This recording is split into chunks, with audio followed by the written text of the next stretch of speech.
Kamu tengah mendaki gunung dengan kecepatan tinggi. Kamu dan temanmu memilih aktivitas mendaki seperti ini demi memenuhi salah satu resolusi tahun barumu. Tiba-tiba, batu mulai berjatuhan ke arahmu, patah dan bergeser. Tapi kamu baik-baik saja. Satu serpihan pun tidak mengenaimu. Alam semesta sepertinya berpihak padamu hari ini. Sesampainya di puncak, kamu melihat daun hijau jatuh dari langit. Tapi ternyata ini uang kertas. Kamu pun mengambilnya sambil merasa bingung. Waktunya turun. Tapi karena masih ingin mengetes keberuntunganmu, kamu mencoba turun cuma dengan sekali lompat. Aman kok, harnessmu sudah dipasang. 1, 2, 3. Tarik napas dalam dan kamu melompat. Dalam sekejap, kamu sampai di tanah. Setelah temanmu turun juga, kalian masuk ke mobil dan pulang. Keesokan harinya, kamu bangun, mandi cepat-cepat, menyikat gigi dan keluar, siap menjalani hari. Bzz, bzz. Ponselmu berbunyi, tapi bukan notif telepon, cuma email dari bosmu. Waduh, gawat nih. Kamu membukanya dan membaca kabar gembira. Kamu naik jabatan. Semua kerja kerasmu dilihat oleh si bos dan akhirnya berbuah manis. Saking percaya dirinya, kamu pun meminta lebih dari sekedar naik jabatan. Kamu meminta posisi kemitraan. Kamu sampai di kereta menuju kantor. Kamu melihat ke bawah dan lagi-lagi kamu menemukan uang kertas. Wow, rezeki nomplok, ucapmu dalam hati. Kamu pun tiba di stasiun tujuan. Kamu sudah agak terlambat sampai kantor. Jadi, kamu mempercepat langkahmu dibanding biasanya. Tiba-tiba, kamu melihat iklan undian yang hadiah utamanya 1 unit mobil. Dan ini hari pendaftaran terakhir. Masih terus merasa beruntung, kamu mengirim pesan berisi biodatamu untuk berpartisipasi. Tapi hasilnya baru keluar beberapa jam lagi. Kamu pun tiba di kantor dan langsung rapat dengan bosmu. Pak bos bilang, sejak kamu masuk perusahaan ini, omset kita naik 4%. Kamu bekerja jauh lebih keras dibanding karyawan lain. Apa kamu ingin menjadi supervisor? Masih belum cukup, ucapmu. Aku ingin menjadi mitra. Pak bos terkejut dan bilang dia butuh waktu untuk mempertimbangkannya. Saat makan siang, kamu mau mencicipi makanan lain di tempat baru.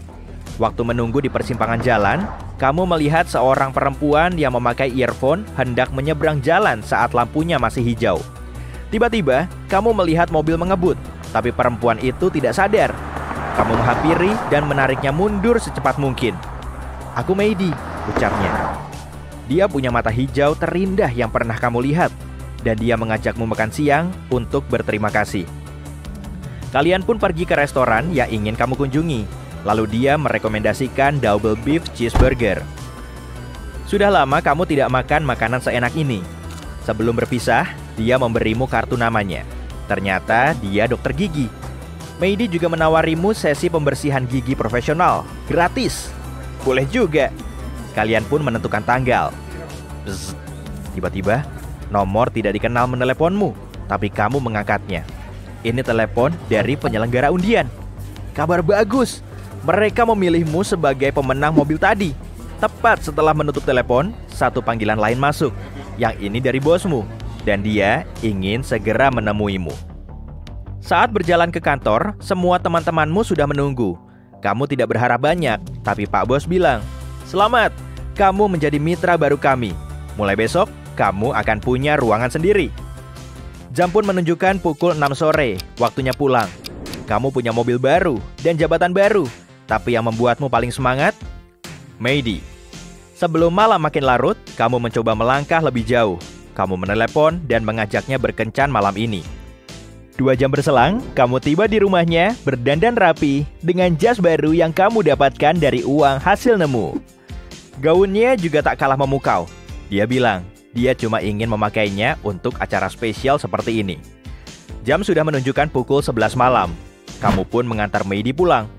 Sesampainya di rumah, kamu mendapatkan SMS dari pemilik apartemenmu yang menanyakan apa kamu ingin pindah ke unit lantai atas karena penyewa sebelumnya baru saja pindah. Harganya pun diskon 2 juta. Kamu pun mengiyakan dan langsung terlelap. Hari baru tiba dan kamu harus memilih pakaian. Di belakang lemari ada dasi biru yang ibumu belikan saat kamu mendapatkan pekerjaan pertama. Kamu memakainya agar serasi dengan setelan abu-abu favoritmu. Dan pastinya, sebagai jimat keberuntungan. Di kantor, semua orang mengomentari dasimu yang ngejreng. Pilihan dasimu keren, kata Bill. Rekan resepsionis juga menyukainya. Bosmu menepuk bahumu. Kamu terkejut, tapi begitu berbalik, dia mengedipkan mata kepadamu. Selamat atas posisi barumu. Sini, mari kita lihat ruang kantor barumu. Semuanya masih baru. Oh, ada kejutan kecil untukmu di laci. Bukalah. Kamu gugup, tapi penasaran.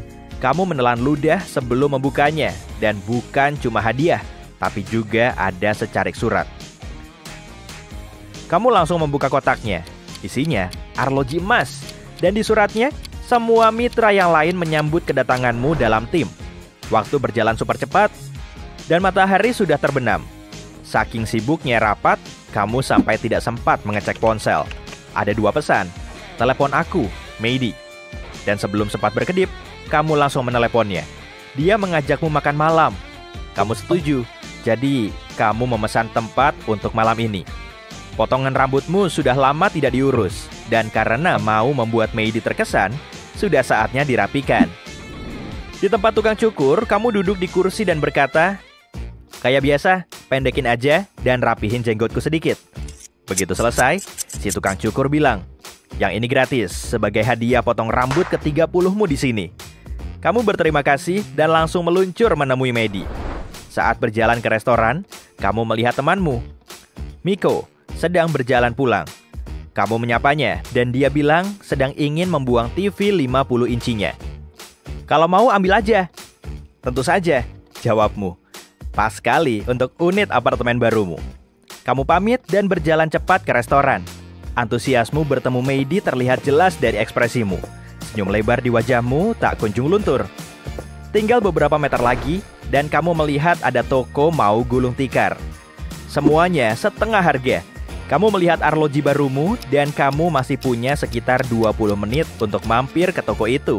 Jadi, kamu masuk. Ini toko elektronik dan semua orang mengambil apapun yang mereka lihat. Ponsel, arloji pintar, laptop. Tempat ini dipenuhi pelanggan. Dan kali ini, kamu kurang beruntung. Laptop yang kamu incar sudah ludes. Kamu pun keluar, tapi tiba-tiba seseorang berlari ke arahmu dan berkata, "Hei, kamu lagi nyari laptop ya? Kalau mau, ambil aja laptop ini. Aku mau beli yang lain." Dan, bisa tebak, ini laptop yang kamu incar. Kamu berterima kasih kepadanya dan langsung ke kasir.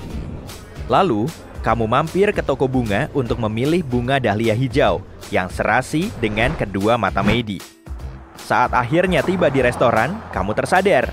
Kamu terlambat 2 menit. Nah, itu Meidi, menunggumu di pintu masuk. "Hai, maaf aku telat. Aku beliin kamu bunga, warnanya hijau, seperti mata indahmu." Langkah yang berani, tapi kamu berhasil. Dia mengecup pipimu dan kalian masuk ke restoran. Suasananya sempurna. Lampunya redup, musiknya indah, dan restorannya tidak terlalu ramai. Jadi, kalian mengobrol dan tertawa. Tepat sebelum makanan kalian habis, Meidi bilang, "Makanannya enak. Kamu tahu restoran ini dari mana?" Kamu pun bercerita, akhir pekan lalu, kamu sedang agak malas. Bawaannya pengen rebahan aja. Kamu membeli Chinese food pesan antar, dan karena saking enaknya, kamu ingin Meidi mencicipinya juga. Ada kue keberuntungan di dalam kotak pesan antarmu. Di sana tertulis, minggu depan keberuntunganmu akan berubah. Dan itu benar-benar terjadi. Yuk kita cari tahu sesuatu yang mengagumkan tentang racun? Tidak, ini bukan video yang berisi 10 besar hewan paling berbisa. Memang ada beberapa video seperti itu di sini, tapi kali ini intinya berbeda. Kita akan mencari tahu tentang sifat zat-zat ini yang berbahaya bagi makhluk hidup manapun. Ada 2 gelas di depanmu. Gelas pertama penuh dengan susu basi dan gelas lainnya berisi bisa dari salah satu ular paling berbahaya di dunia, Vipera aspis. Bagaimana menurutmu? Cairan dari gelas manakah yang dapat menyebabkan konsekuensi negatif bagi kesehatanmu? Jawaban yang benar adalah susu basi. Susu basi dapat menyebabkan kembung, gangguan pencernaan, dan bolas. Tapi jika kamu meminum bisa ular, tidak akan terjadi apa-apa. Faktanya bisa ular adalah sejenis protein dan asam lambung memecah protein ini seperti pada makanan lainnya.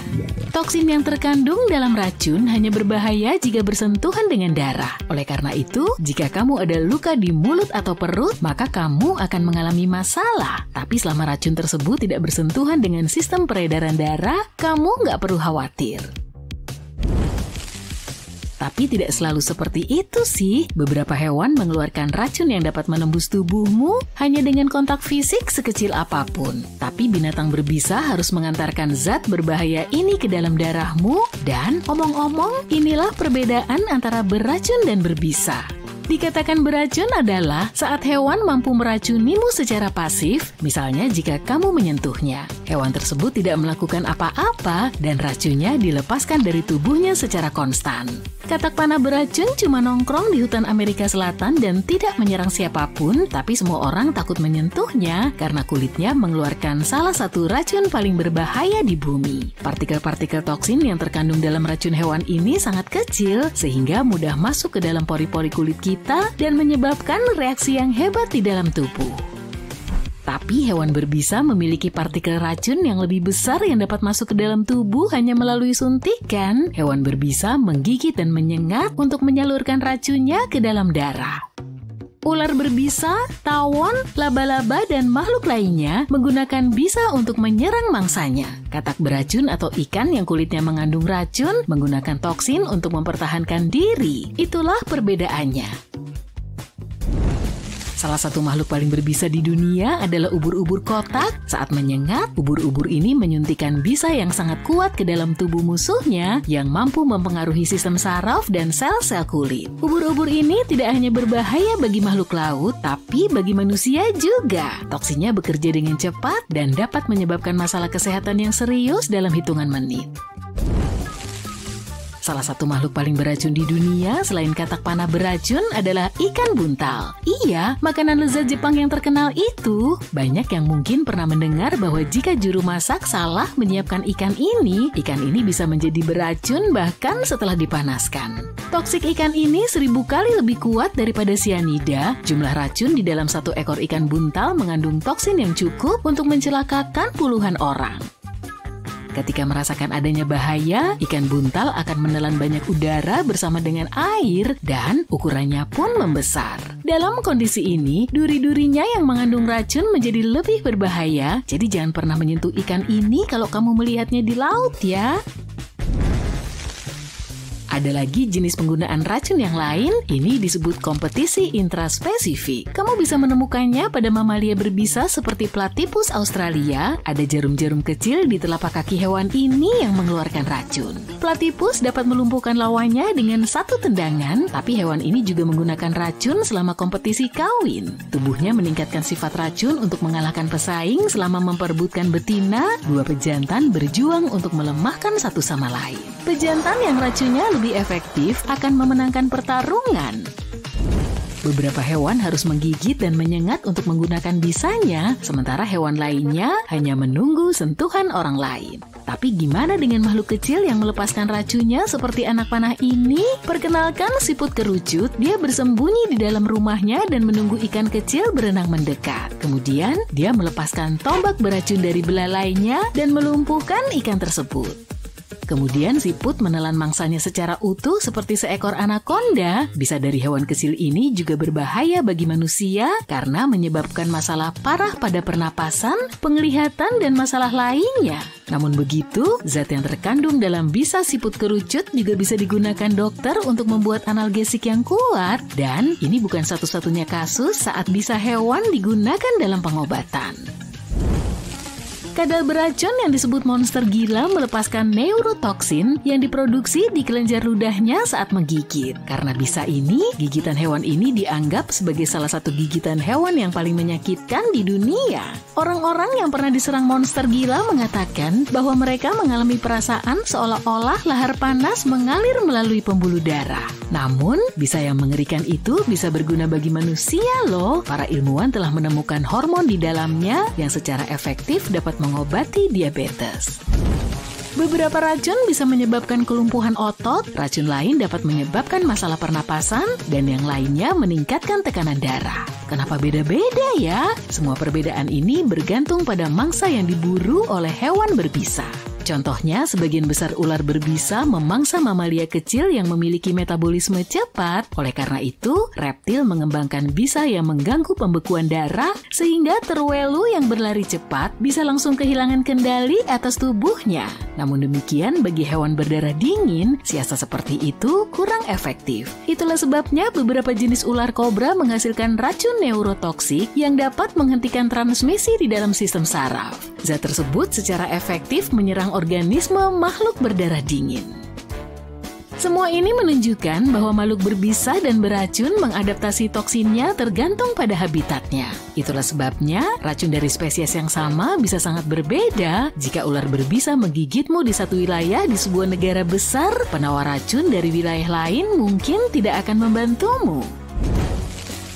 Di tempat-tempat dengan kondisi yang lebih kompleks untuk bertahan hidup, ular dapat mengembangkan bisa yang lebih berbahaya untuk menangkis serangan musuh atau menangkap mangsa yang cepat. Tapi prinsip ini juga berlaku sebaliknya. Coba tempatkan sekelompok ular di lingkungan di mana ular dapat dengan mudah mendapatkan makanan dan tidak perlu mempertahankan diri dari hewan lain. Jenis ular ini pada akhirnya menjadi tidak berbisa. Hal ini karena memproduksi bisa adalah proses rumit yang membutuhkan banyak energi dan sumber daya dari organisme. Jika kondisinya tidak mengharuskan untuk menggunakan zat ini, maka ular akan berhenti memproduksinya. Hal ini terjadi pada ular laut. Ular laut termasuk hewan paling berbisa di bumi yang berburu ikan di dasar laut. Karena mangsanya jauh lebih cepat, ular laut harus mengembangkan bisa yang kuat yang dapat melumpuhkan ikan dengan cepat. Tapi salah satu spesies ular laut tidak lagi mendapatkan makanan dengan cara ini. Alih-alih berburu ikan, hewan ini mulai memakan telur ikan. Mangsa ini tidak melarikan diri, jadi ular tidak membutuhkan bisa lagi. Akhirnya, ular laut pun berhenti memproduksinya.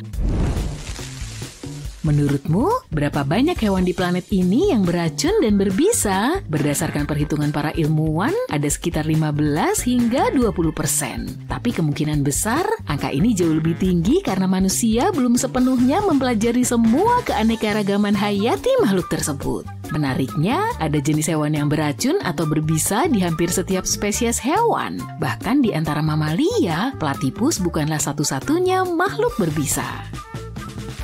Kukang tampak seperti hewan yang lucu dan tidak berbahaya, namun primata dari Asia Tenggara ini mengeluarkan bisa dari giginya saat menggigit. Selain itu, beberapa spesies tikus juga mengeluarkan racun dengan cara yang sama untuk melumpuhkan mangsanya. Dan kelelawar vampir adalah satu-satunya mamalia terbang yang beracun di seluruh dunia.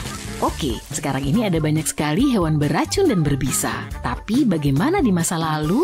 Banyak ilmuwan percaya bahwa jutaan tahun yang lalu, dinosaurus berbisa hidup di bumi. Beberapa penelitian telah mengkonfirmasi hipotesis ini. Kelenjar dan jaringan berbisa dari reptil yang tangguh ini tidak bertahan hingga saat ini. Namun pada gigi beberapa dinosaurus, para ilmuwan menemukan celah kecil yang dimiliki oleh ular serta kadal berbisa modern. Ada kemungkinan bahwa monster prasejarah juga menggunakan lubang-lubang ini untuk mengeluarkan bisa. Kamu sedang mewujudkan mimpimu, berlibur ke seluruh penjuru Amerika. Suatu hari, kamu mampir di kios makanan dan memesan empanada yang lezat. Rasanya sangat renyah dan lezat. Dan oh tidak, apa itu? Karena hanya terlihat separuh tubuh kecoa. Itu berarti separuh lagi sedang menyusuri sistem pencernaanmu. Lalu bagaimana? Apa ini berarti kamu akan berubah menjadi makhluk mirip serangga seperti dalam buku Kafka yang terkenal itu? Sayangnya, kamu nggak akan mengalami metamorfosis. Mari kita lihat yang terjadi kepada serangga kecil malang itu. Pertama, kalau kamu nggak pernah bolos sekolah, kamu pasti tahu pencernaan dimulai dari mulut. Saliva mengandung banyak enzim khusus yang membantu mencerna pati dalam makanan kita. Dengan kata lain, saliva bersifat asam dan mulai menghancurkan kecoa itu. Jadi, mungkin kalau awalnya masih hidup, kecoa itu akan mati seketika. Ini berarti saat mencapai lambungmu, kecoa itu kemungkinan besar sudah mati. Nggak seperti ketakutan terbesarmu, ia nggak akan berjalan-jalan di dalam perutmu. Maklum, pengalamanmu dengan serangga ini sangat buruk. Kamu pernah melihat sekecil ini memakan halaman-halaman buku favoritmu, masuk ke lubang-lubang kecil saat kamu coba menangkapnya, dan keluar masuk selokan seolah-olah itu tempat bermainnya. Jadi wajar kalau kamu berpikir, aduh, apa aku akan sakit? Semoga saja enggak. Menurutku, karena kamu menelan sepotong kecil saja, sistem kekebalan tubuhmu mungkin akan mengatasinya tanpa ada gangguan berarti pada tubuhmu. Tapi ada kemungkinan kamu akan mengalami gejala yang sama seperti saat terserang flu. Rupanya, kecoa mengandung jenis protein khusus di dalam tubuhnya yang bisa menimbulkan alergi. Ini bisa berdampak pada sistem pernapasanmu. Jadi kamu akan mengalami gejala seperti hidung meler, tenggorokan gatal, ruam-ruam, dan sebagainya. Karena kamu seorang pencari kebenaran sejati, sementara kecoa itu dicerna di ususmu, kamu memutuskan untuk menjadi ahli kecoa. Anehnya, ini membuatmu merasa tenang. Fakta menarik tentang kecoa nih, mereka bisa menahan napas di dalam air hingga 30 menit. Ini berarti, kalau mereka nggak terpengaruh asam di lambungmu, kecoa mungkin bisa bertahan hidup cukup lama di sana. Itu juga alasan mereka bisa bergerak dengan nyaman di dalam selokan. Tapi itu menjijikkan, jadi berhenti membayangkannya. Meskipun kecoa serangga yang menjijikkan, banyak budaya di dunia yang mengonsumsinya. Kecoa dianggap memiliki kandungan protein tinggi, seperti serangga lainnya.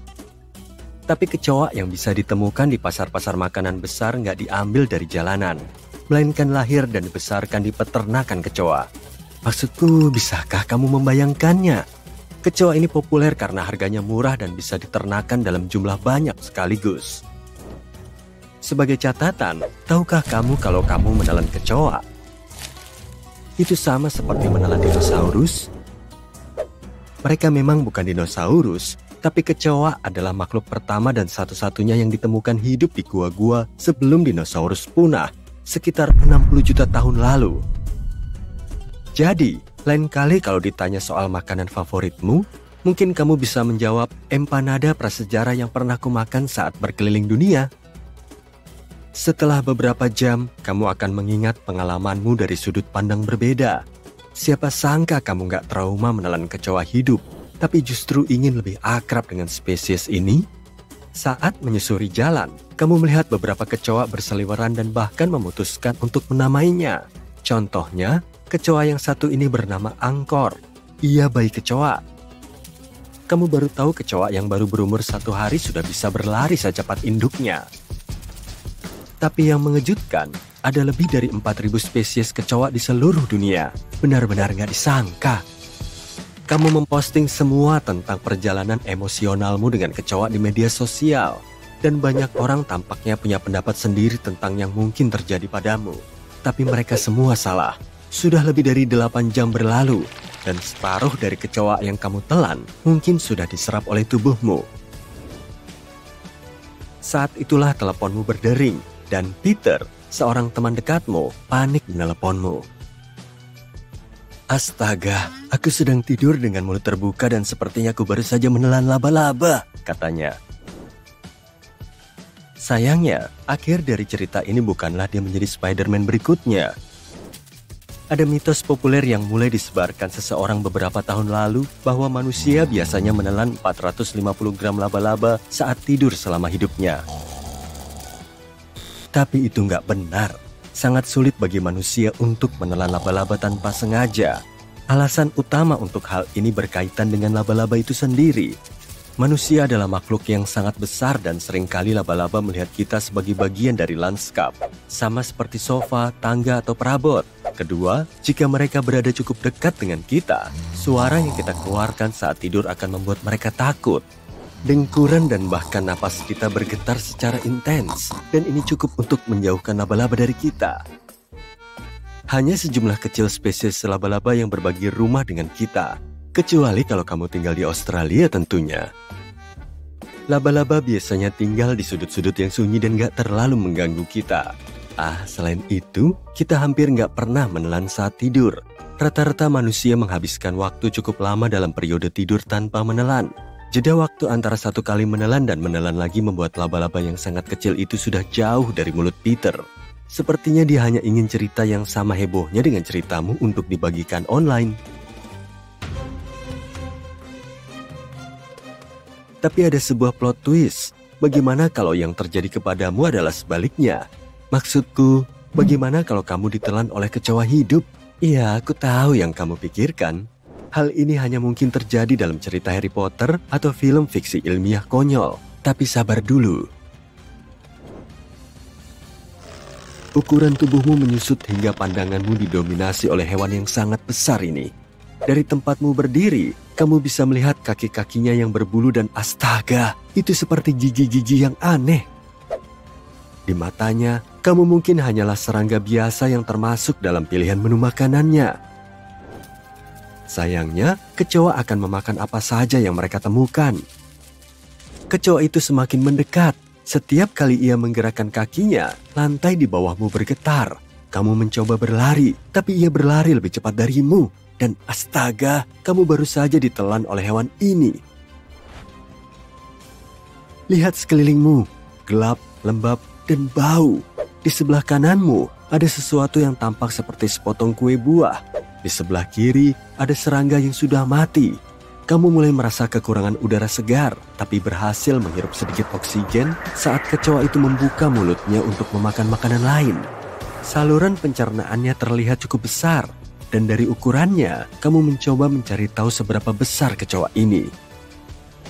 Kamu tahu salah satu kecoa terbesar yang masih hidup berukuran sekitar 15 cm. Itu seukuran uang kertas $1 Amerika. Saking besarnya, kamu mungkin bisa membuat lintasan balap dan berolahraga sambil menunggu dicerna. Air terjun apa yang ada di kejauhan itu? Menjijikkan. Sepertinya itu cairan usus kecoa yang akan mengguyurmu. Dalam beberapa menit, enzim-enzim itu akan menghancurkanmu seperti makanan bintang 5. Beberapa jam lalu, kamu sedang menikmati liburan impianmu. Dan sekarang, kamu berada di dalam perut makhluk yang selama ini kamu hindari.